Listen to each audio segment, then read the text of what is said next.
दोस्तों, आज की कहानी है भाभी जी, आपसे मेरी माँ की सेवा नहीं होती तो मेरे घर भेज दो। दोस्तों, कहानी शुरू करने से पहले अगर आपने हमारे चैनल को सब्सक्राइब नहीं किया है तो सब्सक्राइब कर लीजिए ताकि आपके पास पहुंचे हर नया वीडियो।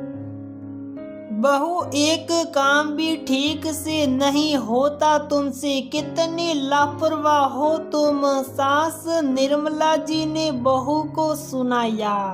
ये लगभग रोज की बात थी। निर्मला जी अपनी बहू ज्योति को कभी उसके कम दहेज लाने पर, तो कभी उसकी सांवली रंगत पर, तो कभी उसकी नौकरी करने पर ताना देती, क्योंकि ज्योति उनके बेटे की पसंद थी, उनकी नहीं। वह यूं था कि ज्योति धुले हुए बर्तनों को कपड़े से पोंछ पोंछ कर उनकी सही जगह पर रख रही थी कि एक बर्तन उसके हाथ से सटक गया और जोर से बर्तन के गिरने की आवाज आ गई।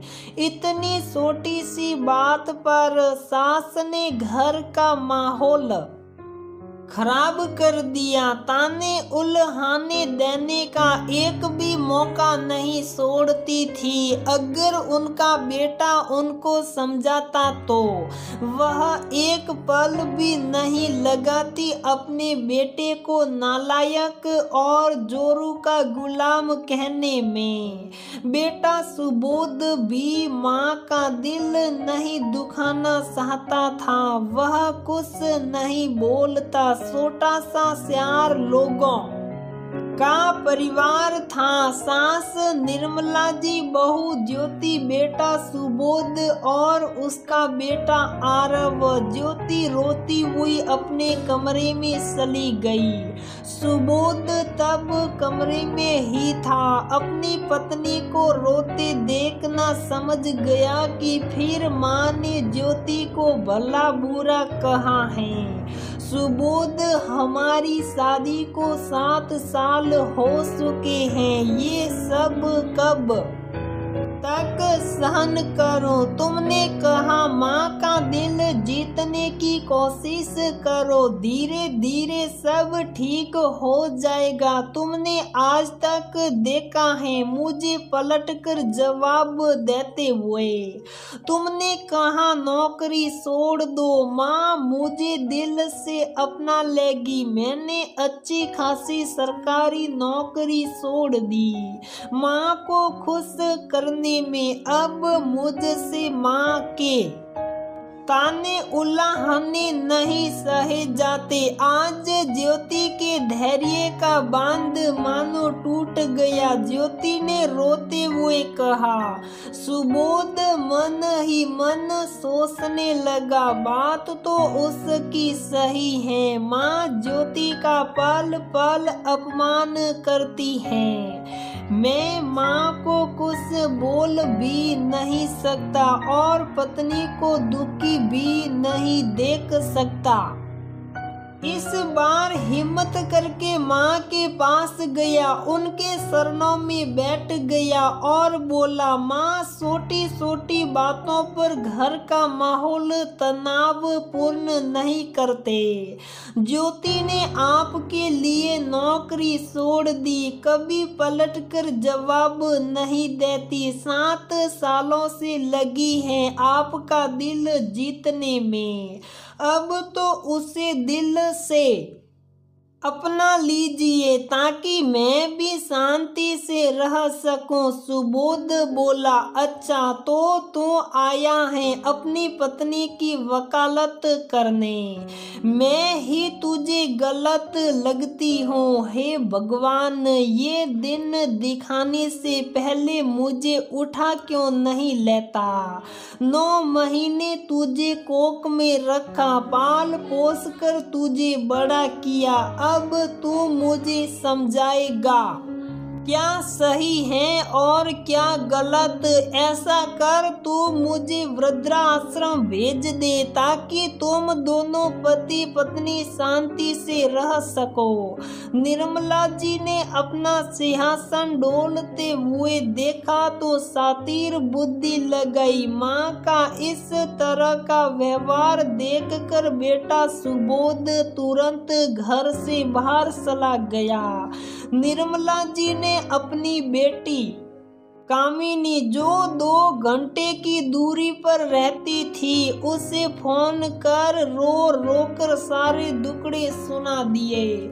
दूसरे दिन बेटी आई और आनन फानन में निर्मला जी की सूटकेस जम गई। कामिनी ने भाई भाभी से गुस्से में कहा, आप लोग मेरी माँ के साथ अत्याचार कर रहे हैं। अब माँ मेरे घर में रहेगी। बेटे बहू ने रोकने की खूब कोशिश की पर माँ ना रुकी। शुरू में सब ठीक रहा। बेटी कामिनी, दामाद जी बहुत ध्यान रखते। 2 साल की नाती के साथ खूब मजे से रहती। फिर धीरे धीरे निर्मला जी और बस उनका कमरा। बेटी कामिनी, दामाद जी सुबह सुबह ऑफिस निकल जाते हैं। रात को 7-8 बजे ही वापस आ पाते। बस 2 साल की बच्ची की आया बनकर रह गई निर्मला जी। माँ के आने पर बच्चे की देखभाल के लिए जो आया थी उसे कामिनी ने निकाल दिया। घर में जो बने वही खाना पड़ता। उनकी पसंद कोई मायने नहीं रखती। तब निर्मला जी को एहसास हुआ बहू तो उनकी पसंद का नाश्ता खाना सब बनाती थी। या तो पहले पैसे दो फिर निर्मला जी की दवाई आती और वहाँ बेटा बिना बोले दवाई खत्म होने से पहले ही ले आता। रात को कामिनी अपनी माँ से कहती है, माँ कल रविवार है तो मैं और तुम्हारे दामाद जी थोड़ी दूर में एक मंदिर है वहाँ जाना चाहते हैं। बेटा मैं भी तुम लोगों के साथ चलूंगी। इस बहाने मैं भी मंदिर देख लूंगी। निर्मला जी ने कहा, ठीक है माँ। अनबने ढंग से कामिनी ने कहा और अपने कमरे की तरफ चली गई। कितने बजे निकलना है ये पूछने के लिए निर्मला जी कामिनी के कमरे की ओर जाती हैं। कमरे के बाहर से ही उन्हें कुछ आवाजें सुनाई पड़ती हैं। माँ को भी इतनी समझ नहीं है कि कुछ समय के लिए पति पत्नी को अकेला छोड़ दे। मैंने तो सोचा था मंदिर के बाद हम साथ समय बिताएंगे, एक लॉन्ग ड्राइव पर जाएंगे, बाहर लंच करेंगे। कामिनी ने अपने पति से कहा, तुम ही उन्हें लाई हो इस घर में, अब भुगतो। कामिनी के पति ने कहा। ये सुनकर निर्मला जी को अपराध बोध खोद गया। बेटे और बहू भी तो कभी अकेले घूमना चाहते होंगे, साथ अकेले बैठना चाहते होंगे, हर वक्त में उनके साथ साए की तरह रहती। वहाँ तो सारे घर में मेरा अधिकार था, या तो बस एक कमरे में सिमट गई है मेरी जिंदगी। या बेटी का व्यवहार ऐसा है जैसे माँ को रख कर एहसान कर रही हो। निर्मला जी मन ही मन सोचने लगी और उनकी आंखों से आंसू बह निकले। उन्हें लगने लगा अपना घर, अपने बेटे बहू को छोड़कर उन्होंने बहुत बड़ी गलती की। तभी दादी दादी पोते की आवाज निर्मला जी के कानों पर पड़ी। देखा तो उनके बेटा बहू पोता आए थे। बहू ने पैर छुए तो निर्मला जी ने उसे पहली बार गले से लगा लिया। माँ आप अब घर चलो, आपके बिना मेरी हर खुशी अधूरी है। बेटे ने हाथ जोड़कर कहा चलिए माँ अपने घर। बहू बोली।